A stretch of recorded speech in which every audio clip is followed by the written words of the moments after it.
Pierre Leroy est le directeur du cinéma de Besse-sur-Issole. C'est aussi un vidéaste amateur qui adore filmer la nature. Mais samedi dernier, il ne s'attendait pas à immortaliser un tel phénomène provoqué par les fortes pluies de la veille. Je prépare de très belles images avec l'arrivée de la rivière. Regardez-moi.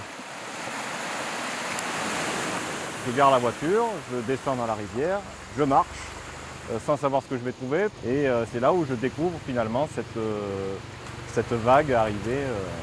On peut dire que c'est des images rares, c'est pas inconnu puisque les anciens connaissaient le phénomène, mais moi qui suis là depuis 35 ans, je n'avais jamais vu encore un tel phénomène. Sous ses yeux et devant sa caméra, l'Issole renaît donc de ses cendres. Ce phénomène est extrêmement rare.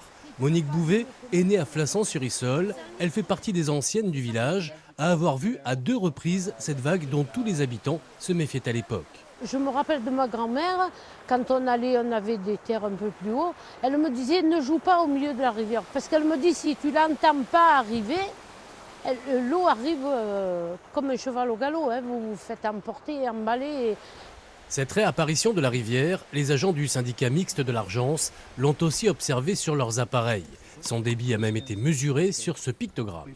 On est monté à 12 000 litres seconde en quelques minutes et puis redescend aussi vite. Aujourd'hui, si on regarde la mesure actuelle, on est de l'ordre de 60 litres seconde. Donc on est sur une valeur 200 fois inférieure à ce qu'on a connu samedi après-midi.